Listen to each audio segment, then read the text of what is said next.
6 маусымның соңында, құрметті көрермен, естеріңізде болса, Тәуіржанмен сіздер осы жерде, енді маусым аяқталып қалды, бірақ сіздер екеуіңіз бірге болдыңыздар.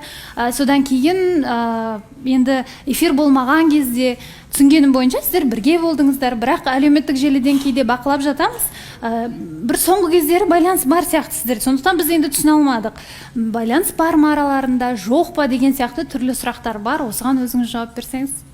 Енді ол кісімен біз сыртта енді жұптық қарым-қатынас болып кетті осы жақтан. Сол кезінде біз ол тоқтаған болатын жазда, бірақ одан кейін бізде бір болады ғой, бір адам екі ортада бір таныстықтан бөлек, жұптықтан бөлек бір жақсы бір қарым-қатынас қалып кетеді. Бір андай кішкентай ғана жіп болады ғой, бір үзілмейтін адам ортасында бір соңғы бір үміт деген сияқты. Сондай нәрсе екеуміздің ортамызда қалды.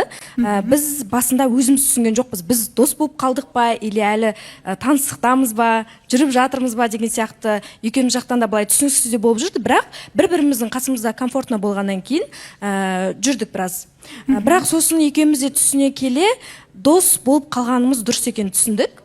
Жай ғана дос емес, өте бір күшті, қалай айтсам болады, тек қана күшті емес, бір жақын достар болып қалады ғой.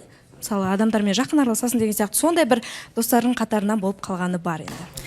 Яғни сіздердің араларыңызда дәл қазір тек достық? Иә, тек достық. Және сіздің басыңыз бос? Әрине, басым бос.